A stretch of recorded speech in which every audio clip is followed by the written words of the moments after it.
Въпрос. Как се нарича книга, в която липсват стотици идеално запазени стихове? Поне това е отговорът, чавам от моите приятели мюсюлмани. Вчера прочетохме пасаж от Kitabfadailsuran, където Ибн Умар, един от сподвижниците на Мухамед, признава, че голяма част от Корана е изгубена. Ибн Умар заяви на мюсюлманите: нека никой от вас не казва, че научих целия Коран, защото откъде знае какво е целият, когато голяма част от него е изчезнала. Нека по-скоро да каже: аз научих какъв е размерът му. Тоест научих само това, което е оцеляло. След това Абу Убайд продължава да дава куп примери за липсващи стихове, липсващи пасажи и липсващи глави. Нека прочетем какво каза първото поколение мюсюлмани за перфектното запазване на сура 33 от Корана Ибн Аби Мариям, свързани с нас от Ибн Лухея, от Абул Асуад, от Урва ба Зубай от Аиша, който каза сура Александър Ахса. Сура 33 се е рецитирала по времето на пророка с 200 стиха, но когато Утман е написал кодексите, той не е успял да набави повече от нея, отколкото има в нея днес. И така, според съпругата на Мухамед, Айша, майката на верната сура 33 се е рецитирала с 200 стиха. Но когато халиф Осман реши да разпространи някои писмени копия на Корана, мюсюлманите можеха да намерят само това, което е в главата днес. Сура 33 от Корана, която имаме днес, съдържа 73 стиха. Сега, ако сура 33 първоначално съдържаше 200 стиха, но в днешния Коран съдържа само 73 стиха, колко стиха липсват в сура 33?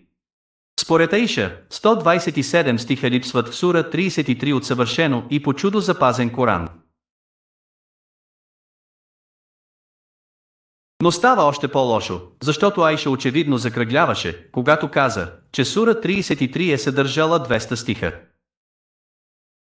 ISMAILB Ибрахим и ISMAILB ZAFAR, вързани с нас от Мубарак BFADALA ABINN от ZUD от ZIRR BHUBIAHI каза UBAI BKAB ми каза и броили.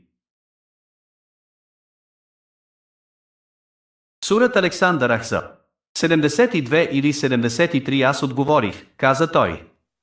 И все пак това беше равно на Сура Ал-Бакра, сура 2, и ние използвахме да четем в него стиха за убиването с камъни, казах аз. И какъв е стихът за убиването с камъни? Той каза: ако възрастен мъж и жена изневерят, убийте ги с камъни без колебание като предупреждение от Аллах, защото Аллах е много мъдър. Според Уба ибн Кат сура 33 е била дълга колкото сура 2. Но кой беше Уба ибн Каб, че трябва да го слушаме? Уба не е някакъв среден сахаби. Той е ари на Корана. Той е господарят. Уба беше майсторът на Корана и Уба каза, че сура 33 е била толкова дълга, колкото сура 2. Втора сура от Корана е дълга 286 стиха. Сега сура 33 съдържаше някъде около 286 стиха, но сега съдържа само 73 стиха. Можем да кажем, че според учителя Убай бин Каб, повече от 200 стиха са били изгубени от една глава на Корана. Как ще реагират нашите мюсюлмански приятели? О, добре, тези 200 и повече стиха бяха отменени. Забелязали ли сте, че Коранът има всички характеристики на книга, която е била променена и повредена, но мюсюлманите измислят причини за всички промени и повреда и след това казват, че тя е съвършено запазена. Корана, който имаме днес, липсват цели глави и стотици стихове. Защо така? О, защото липсващите глави и стихове бяха отменени. Ами ако Коранът, който имаме днес, съдържа неща, които липсват в поранните Корани. Например, спътникът на Мухамед ибн Масуд имаше само 111 глави в своя Коран. Той каза, че 3 глави, които са в днешния Коран, не трябва да бъдат там. Какво се случва, когато нещата се добавят? О, който е пропуснал нещо, което е в днешния Коран, просто е направил грешка. Ибн Масуд греши.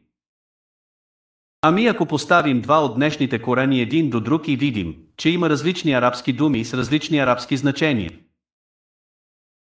О, това е, защото Коранът е ниспослан по куп различни начини, но тези различни четения се допълват взаимно. Всички различни версии са от Аллах. Забележете какво казват мюсюлманите. Те казват, че Коранът има всички характеристики на книга, която е била променена и повредена, но въпреки това е била запазена по чудодеен начин от великия Бог Аллах. Но това повдига очевиден въпрос. Ако запазването на Корана е чудо и въпреки това Коранът има всички характеристики на книга, която е променена и повредена, как трябва да идентифицираме чудото? Какво е чудото тук?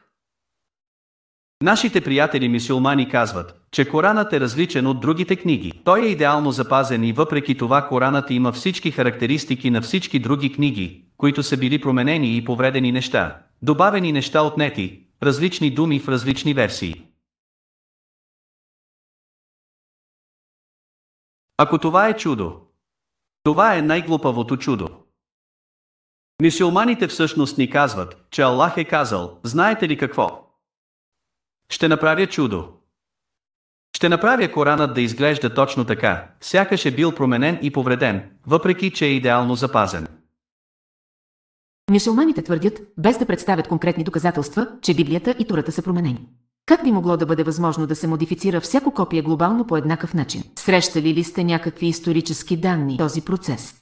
Подозирам, че не сте срещали подобни доказателства. Въпреки това, когато анализираме Корана и хадисите заедно със сравнение на ръкописи, промените в Корана са ясно видими.